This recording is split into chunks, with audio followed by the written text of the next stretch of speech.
저는 폴 앨런과 함께 마이크로소프트를 시작했을 때와 마찬가지로 지금도 여전히 소프트웨어를 사랑합니다. 하지만 그 후 수십 년 동안 소프트웨어가 많이 개선되긴 했지만 여러 면에서 여전히 소프트웨어는 꽤나 멍청한 존재입니다. 컴퓨터에서 어떤 작업을 수행하려면 디바이스에 어떤 앱을 사용할지 알려줘야 합니다. 사업 제안서 초안을 작성하는 데는 마이크로소프트 워드와 구글 문서를 사용할 수 있지만 이메일을 보내거나 셀카를 공유하거나 데이터를 분석하거나 파티 일정을 잡거나 영화 티켓을 구매하는 데는 도움이 되지 않습니다. 그리고 아무리 좋은 사이트라도 사용자의 업무, 개인 생활, 관심사, 인간관계에 대한 이해가 불완전하고 이러한 정보를 사용하여 작업을 수행하는 데는 한계가 있습니다. 이러한 작업은 친한 친구나 개인 비서와 같은 다른 사람만이 할 수 있는 일입니다. 앞으로 5년 안에 이 모든 것이 완전히 바뀔 것입니다. 작업마다 다른 앱을 사용할 필요가 없습니다. 일상적인 언어로 하고 싶은 일을 기기에 말하기만 하면 됩니다. 그리고 얼마나 많은 정보를 공유하기로 선택하느냐에 따라 소프트웨어는 사용자의 삶에 대한 풍부한 이해를 바탕으로 개인 맞춤형으로 대응할 수 있게 될 것입니다. 가까운 미래에는 온라인에 접속하는 모든 사람이 오늘날의 기술을 훨씬 뛰어넘는 인공지능 기반의 개인 비서를 사용할 수 있게 될 것입니다. 자연어에 반응하고 사용자에 대한 지식을 바탕으로 다양한 작업을 수행할 수 있는 이러한 유형의 소프트웨어를 에이전트라고 합니다. 저는 거의 30년 동안 에이전트에 대해 생각해왔고 1995년 저서 앞으로의 길에서도 이에 대해 썼지만 AI의 발전으로 인해 최근에야 실용화되었습니다. 에이전트는 모든 사람이 컴퓨터와 상호작용하는 방식을 바꿀 것입니다. 또한 소프트웨어 산업을 뒤흔들어 명령을 입력하는 방식에서 아이콘을 탭하는 방식으로 바뀐 이후 가장 큰 컴퓨팅 혁명을 가져올 것입니다. 일부 비평가들은 소프트웨어 회사들이 이전에도 이런 기능을 제공했지만 사용자들이 이를 받아들이지 않았다고 지적하기도 합니다. 사람들이 에이전트를 사용하는 이유는 무엇일까요? 정답은 바로 획기적으로 개선될 것이기 때문입니다. AI와 미묘한 대화를 나눌 수 있습니다.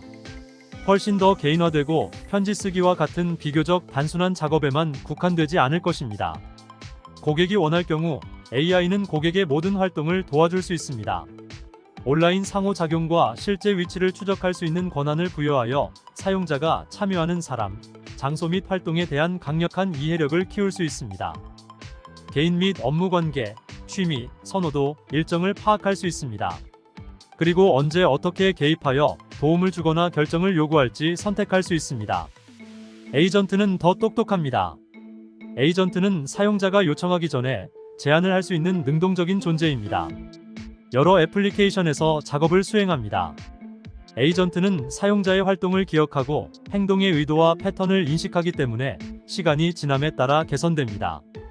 최종 결정은 항상 사용자가 내리지만 이러한 정보를 바탕으로 사용자에게 필요하다고 생각되는 것을 제공합니다. 여행을 계획하고 싶다고 가정해 보십시오. 여행보 시 예산에 맞는 호텔을 찾아줍니다.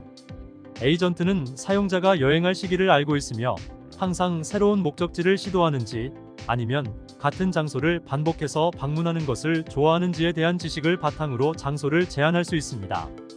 또한 사용자의 관심사와 모험 성향에 따라 할 만한 일을 추천하고 사용자가 좋아할 만한 레스토랑을 예약해 줍니다.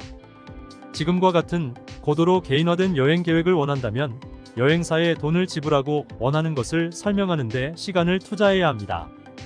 AI 에이전트의 가장 흥미로운 영향은 오늘날 대부분 사람들에게 너무 비싼 서비스를 대중화할 수 있다는 점입니다. 특히 의료, 교육, 생산성, 엔터테인먼트 및 쇼핑의 4가지 영역에서 큰 영향력을 발휘할 것입니다. 오늘날 의료 분야에서 AI의 주요 역할은 관리 업무를 지원하는 것입니다. 예를 들어 어브리지, 뉴언스덱스, 나블라 코파일럿은 진료 중에 오디오를 캡처한 다음 의사가 검토할 수 있도록 메모를 작성할 수 있습니다. 진정한 변화는 AI가 환자의 기본적인 분류를 돕고 건강 문제에 대처하는 방법에 대한 조언을 얻고 치료가 필요한지 여부를 결정할 수 있을 때 이루어질 것입니다. 또한 이러한 에이전트는 의료진의 결정과 생산성 향상에도 도움이 될 것입니다. 환자와 의료 종사자를 돕는 것은 특히 의사의 진료를 전혀 받지 못하는 가난한 국가 사람들에게 큰 도움이 될 것입니다. 이러한 임상의 AI는 제대로 된 치료를 받는 것이 생사의 문제이기 때문에 더 느리게 출시될 것입니다. 사람들은 의료 AI가 완벽하지 않고 실수를 할 수 있지만 전반적으로 유익하다는 증거를 볼 필요가 있습니다. 물론 인간도 실수를 할 수 있고 의료 서비스를 이용할 수 없는 것도 문제입니다. 정신건강치료는 에이전트가 거의 모든 사람에게 제공할 수 있는 서비스의 또 다른 예입니다. 오늘날 주간 치료 세션은 사치처럼 보입니다. 하지만 충족되지 않은 수요가 많고 치료의 혜택을 받을 수 있는 많은 사람들이 치료를 받지 못하고 있습니다. 예를 들어 랜드는 정신건강치료가 필요한 미군 퇴역 군인 중 절반이 치료를 받지 못한다는 사실을 발견했습니다. 정신건강에 대해 잘 훈련된 AI를 사용하면 훨씬 더 저렴하고 쉽게 치료를 받을 수 있습니다. 초기 챗봇으로는 Y사와 유퍼가 있습니다. 하지만 AI는 훨씬 더 깊숙이 들어갈 것입니다. 정신건강 AI와 충분한 정보를 공유하기로 선택하면 사용자의 생활사와 관계를 이해할 수 있습니다. 필요할 때 바로 이용할 수 있으며 조급해하지 않습니다. 심지어 상사와 문제를 이야기할 때 심장이 뛰기 시작하는 등 스마트 시계를 통해 치료에 대한 신체적 반응을 모니터링하고 인간 치료사를 언제 만나야 하는지 제안할 수도 있습니다. 수십 년 동안 소프트웨어가 교사의 업무를 더 쉽게 만들고 학생들의 학습을 도울 수 있는 모든 방법에 대해 기대해 왔습니다. 소프트웨어가 교사를 대체하지는 못하지만 학생을 위한 맞춤형 교육을 제공하고 교사가 서류 작업과 기타 업무에서 벗어나 가장 중요한 부분에 더 많은 시간을 할애할 수 있도록 교사의 업무를 보완해 줄 것입니다. 이러한 변화는 마침내 극적인 방식으로 일어나기 시작했습니다. 현재 가장 최신의 기술은 칸 아카데미에서 만든 텍스트 기반 보신 칸미고입니다. 예를 들어 2차 공식을 설명하고 연습할 수 있는 수학 문제를 만드는 등 수학, 과학, 인문학 분야의 학생을 지도할 수 있습니다. 또한 수업 계획서 작성과 같은 교사들의 업무에도 도움을 줄 수 있습니다. 하지만 텍스트 기반 봇은 첫 번째 물결에 불과하며 에이전트는 더 많은 학습 기회를 열어줄 것입니다. 예를 들어 학생과 1대1로 수업 과제를 보충하기 위해 과외 선생님에게 돈을 지불할 수 있는 가정은 거의 없습니다. 에이전트가 과외의 효과를 파악할 수 있다면 원하는 모든 사람에게 이러한 보충 교육을 제공할 수 있습니다. 예를 들어 과외 선생님은 학생이 마인크래프트와 테일러 스위프트를 좋아한다는 것을 알고 있다면 마인크래프트를 사용하여 도형의 부피와 면적 계산에 대해 가르치고 테일러의 가사를 통해 스토리텔링과 운율 구성에 대해 가르칠 수 있습니다.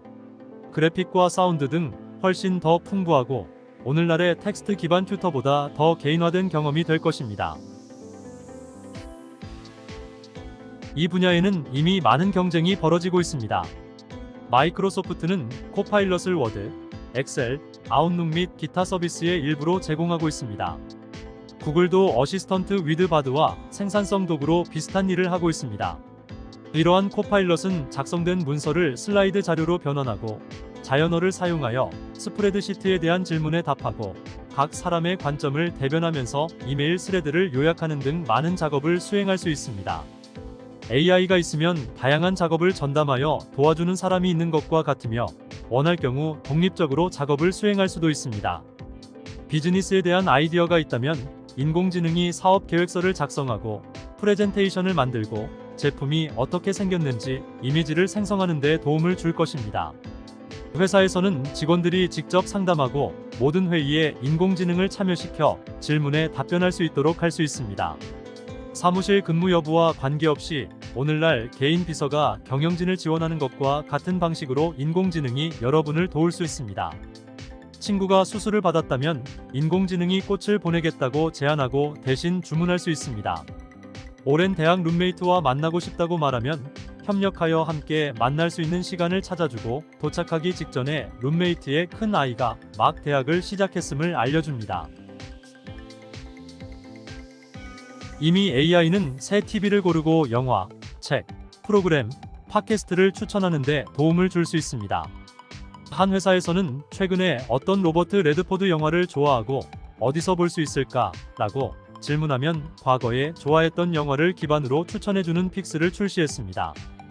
스포티파이에는 사용자의 선호도에 따라 노래를 재생할 뿐만 아니라 대화하고 이름을 부를 수도 있는 AI 기반 DJ가 있습니다. 인공지능은 단순히 추천만 하는 것이 아니라 추천에 따라 행동할 수 있도록 도와줍니다. 예를 들어 카메라를 구매하려는 경우 인공지능이 모든 리뷰를 읽고 요약한 후 추천을 해주고 결정을 내리면 주문까지 대행해줍니다. 스타워즈를 시청하고 싶다고 말하면 적합한 스트리밍 서비스에 가입되어 있는지 확인하고 가입하지 않은 경우 가입을 제한합니다. 그리고 어떤 영화를 보고 싶은지 모르면 맞춤형 제안을 한 다음 선택한 영화나 프로그램을 재생하는 방법을 알아냅니다. 또한 관심사에 맞게 맞춤화된 뉴스와 엔터테인먼트도 받아볼 수 있습니다. 사용자가 요청하는 모든 주제에 대해 맞춤형 팟캐스트를 생성하는 큐리오 AI는 앞으로 출시될 기능을 미리 엿볼 수 있는 예시입니다. 세계 경제 소식을 빠르게 전해드립니다.